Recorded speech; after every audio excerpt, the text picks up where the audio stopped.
Cuando hablamos de economía, por lo general nos cuesta imaginarnos qué tan complejo es el sistema. Es habitual escuchar números macroeconómicos o teorías ancestrales sobre el pensamiento económico, pero creo que el problema principal es bajar nuestro conocimiento económico para replicarlo en nuestra economía familiar. Descubrir realmente cómo nos afectan esas variables por encima del conocimiento colectivo. En este video te voy a contar cuáles son las variables económicas más conocidas y cómo te afectan a tu economía individual. Conocimiento que te ayudará a tomar ventaja de tu situación y mejorar tu calidad de vida. Al final voy a explicarte cuál es la herramienta fundamental para salir adelante en el largo plazo, sea cual sea tu salario. Así que si querés integrar esto a tu conocimiento y mejorar tu calidad de vida, quédate hasta el final del video. Cuando hablamos de economía, tendemos a darle más importancia a las variables macroeconómicas. En Latinoamérica hemos integrado estas variables a nuestro razonamiento económico, ya que hemos tenido muy malas experiencias por no haberlas observado correctamente. Por ejemplo, en Uruguay, si bien hemos tenido una economía estable por casi 20 años, muchas personas seguimos obsesionadas con cuál es el valor del dólar. Y no es que esta variable no sea importante, pero creo que todos estamos teniendo un razonamiento equivocado. Partimos de la base que el dólar determina la economía de nuestro hogar. Y en general esto no se da así. Lo que nos interesa en realidad es la relación del tipo de cambio con la inflación. La inflación, siendo el aumento generalizado de precios, nos importa muchísimo para tomar decisiones financieras. Es la inflación justamente la que presiona la suba del dólar, y no necesariamente por un aumento de los precios, sino porque los individuos tienden a refugiarse en monedas adyacentes para no perder el poder de compra. Entonces el razonamiento de que cuando hay inflación nos conviene comprar dólar es real, pero no es el dólar el que presiona la suba de los precios, o por lo menos no en todos los bienes. Si bien es real que importamos un poco de inflación extranjera, comparado a la inflación que tenemos localmente, por lo menos en Latinoamérica, esto no le hace ni cosquilla. Agregando a lo anterior, creo que es sumamente importante entender cómo se calcula la inflación para poder tomar mejores decisiones. La misma se calcula en base al IPC, que es el índice de precios al consumo, en el cual se toma el precio de una canasta básica y se compara el precio de esa canasta hoy en día con la del mes anterior o incluso el año anterior.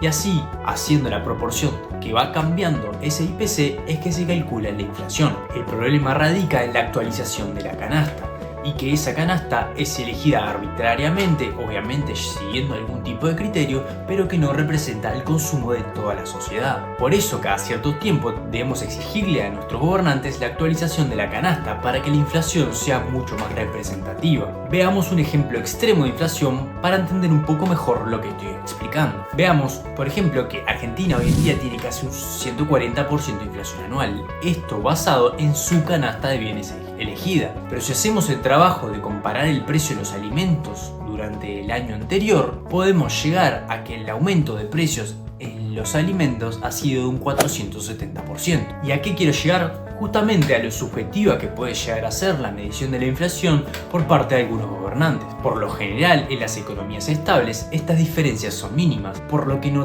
tenemos por qué hacer el trabajo de analizar toda la canasta de precios. Y también podemos concluir que existe mucha subjetividad en algunos casos. Por eso una recomendación que te puedo llegar a hacer es que compares mes a mes el aumento de precios de tu canasta. Y así vas a poder medir cuál es tu propia inflación. Y esto te va a ayudar a no solo ver cómo crecen los precios de tu canasta, sino a pensar si podés cambiar por algún bien sustituto. Una variable a la que a los políticos les encanta jactarse cuando le va bien y olvidarla cuando le va mal es la tasa de empleo. La tasa de empleo es la cantidad de trabajadores dividido la cantidad de personas en edad de trabajar. Es un dato bastante interesante para analizar la situación de un país, pero también creo que esconde bastantes datos. El empleo puede aumentar por muchas cosas y por lo general lo que se cree es que cuando la tasa de empleo está alta es que al país le está yendo bien, ya que están viniendo muchos inversionistas y la gente tiene poder adquisitivo. Pero hay otra variable acá que interfiere con la tasa de empleo que muchas veces está escondida, y es la relación con el salario. El salario es inversamente proporcional a la cantidad de empleos ofrecidas. Es decir, obviamente, si a un empleador le obligan a pagar mucho salario, va a terminar contratando menos gente. Por lo tanto, una de las razones por la que el empleo puede llegar a estar aumentando podría ser la caída de los salarios de los trabajadores. Obviamente acá entra algo ideológico, y es que si verdaderamente fuera bajo, igualmente hay gente dispuesta a trabajar ciertas horas por esa remuneración. remuneración. Algunos argumentan que esta relación está perfecta porque no deja de ser un acuerdo entre el empleador y el empleado, mientras que otros dicen que el empleador se podría estar abusando o aprovechando de la situación económica del país y del sujeto. Otra intuición similar podría desprenderse de la tasa de desempleo, está siendo la cantidad de personas que no encuentran empleo sobre la cantidad de personas que no encuentran empleo más las que ya están empleadas. Es posible que si los trabajos disponibles tienen salarios muy bajos, las personas no van a tener ningún interés en salir a trabajar y por lo tanto ese número de desempleados baja. Es por este tipo de interacciones que me parece súper interesante analizar de dónde salen los números y cómo está construido este índice. Además, acá entramos en la discusión de si subir o no el salario mínimo, teniendo en cuenta que eso en consecuencia va a traer muchos menos empleos. Por otro lado, otra parte fundamental para que las economías familiares terminen de entender cómo funciona el empleo radica en otro índice. El mismo vendría a ser la velocidad del recambio laboral. Esto se discute en macroeconomía mucho más avanzada, pero vendría a ser la velocidad que una persona puede conseguir empleo. Entonces podría decirse que si las personas supiéramos cómo interpretar este dato y lo tendríamos accesible, podríamos tomar mejores decisiones ante la duda de dejar o no un determinado empleo, ya que sabríamos instantáneamente si podríamos conseguir otro en el corto plazo. Este índice depende de la flexibilidad del mercado laboral y las políticas laborales de los países. Un país con muchísimas políticas laborales podría desincentivar la competencia por el capital humano y hacer que conseguir un trabajo mucho mejor o diferente a lo que estamos teniendo sea mucho más rígido y mucho más difícil. Por otro lado, si el empresario no tendría que pagar una indemnización, echaría sin dudarlo a aquellas personas que siente que son menos productivas. De vuelta estamos en una disyuntiva ideológica. Hecha la ley, hecha la trampa. Si no hubiera indemnización, también aquel empleador podría dejar en la calle a muchas personas, sobre todo de clases más bajas, de un día para el otro sin previo aviso, dejando la puerta abierta hacia aquellos casos específicos de racismo, sexismo, personas con situaciones delicadas en salud mental, que por tener fuertes leyes en materia laboral estaría contemplada. Justamente conocer a qué clase social pertenecemos es algo muy importante, y no para perpetuar la lucha de clases, como diría un socialista tal vez, sino para ser consciente.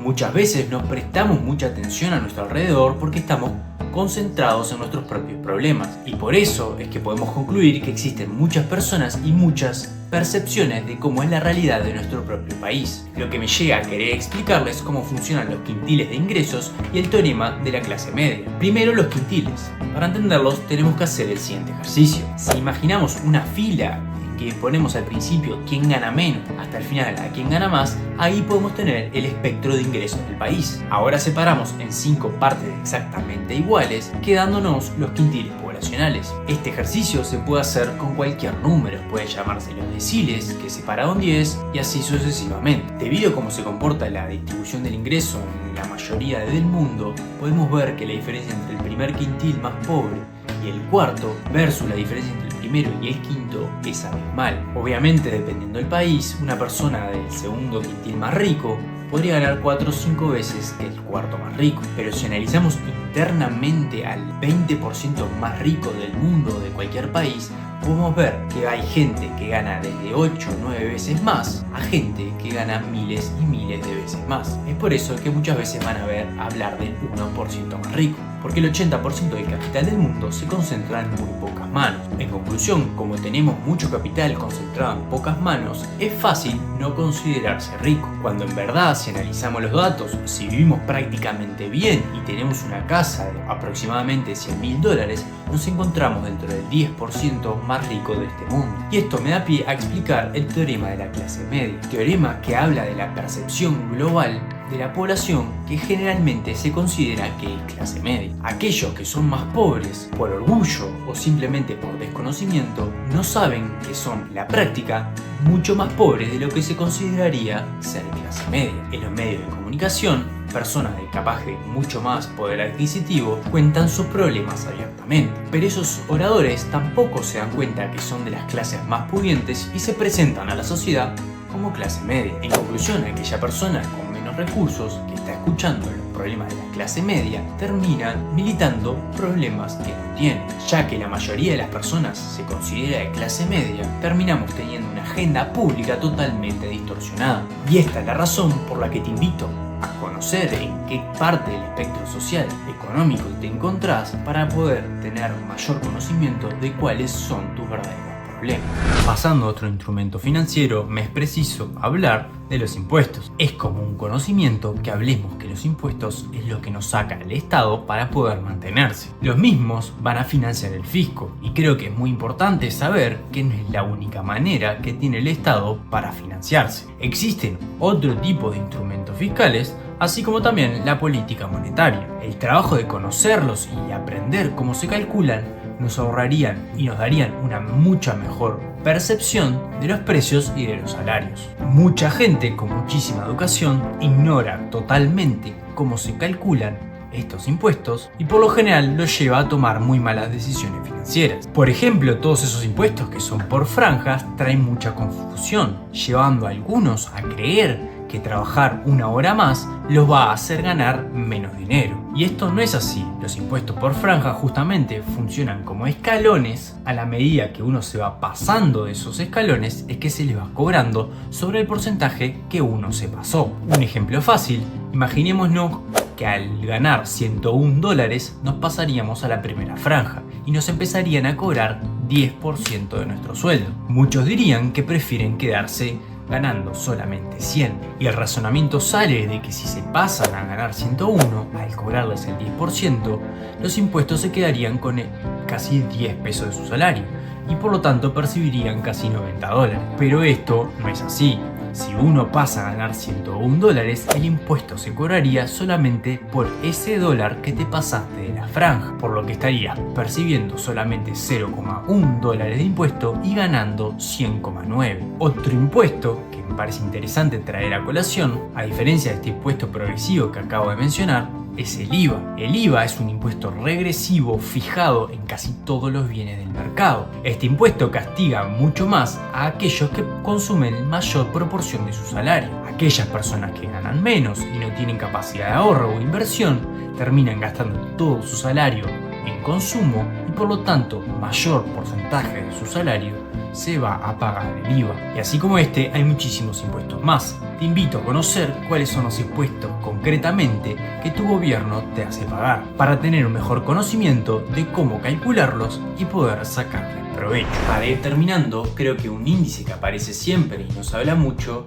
es la tasa de interés. La tasa de interés es un instrumento el cual regula la inversión, el ahorro, el tipo de cambio, la inflación, entre otras variables económicas. En otras palabras, es la tasa a la cual el Banco Central le va a prestar capital a los bancos de plaza y estos mismos prestarle a los empresarios y a la gente. La intuición principal para la economía familiar se desprende de su relación con la inversión. Para invertir necesito una ganancia mayor al dinero utilizado, que por lo general sale de un préstamo bancario, algo que llamamos apalancamiento. Si el banco me presta a un 10% anual, el negocio que yo vaya a poner me tiene que dar sí o sí más de 10% anual, porque si no estaría perdiendo con el banco. Así es, mágicamente, como los capitalistas hacen dinero, pidiendo dinero prestado para apalancarse y poder generar mucho más capital.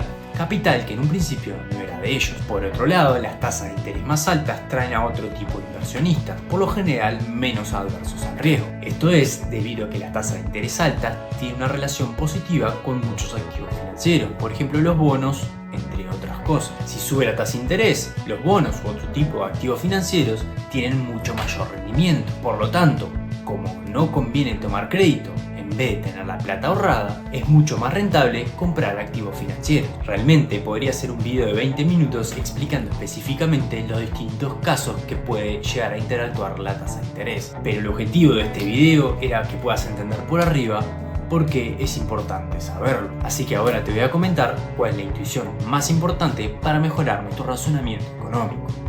Lo que te voy a decir ahora va a parecerte obvio, pero créeme que es de las cosas más difíciles de integrar a los presupuestos familiares. Lo que estoy hablando es del valor futuro de las cosas. El valor futuro es como descontamos y asignamos el valor a las cosas literalmente en el futuro. Nuestro cerebro muchas veces tiene bastantes complicaciones a la hora de determinar cómo funcionan nuestras necesidades en el largo plazo. Preferimos consumir todo ahora, priorizando el bienestar actual. Si por lo contrario nosotros le asignamos un valor más grande futuro a nuestro dinero y lo guardamos, estaríamos ahorrando. Pero ese ahorro no va a ser eficiente si no traemos al presente correctamente el valor asignado a nuestras necesidades futuras. Y por eso es fundamental integrar lo que nos va a pasar en el futuro a nuestras cuentas actuales. Esto, sumado al conocimiento de las variables e índices económicos, es la diferencia entre el que prospera y el que se estanca. Si sé que la inflación aumenta y me sobra algo de capital,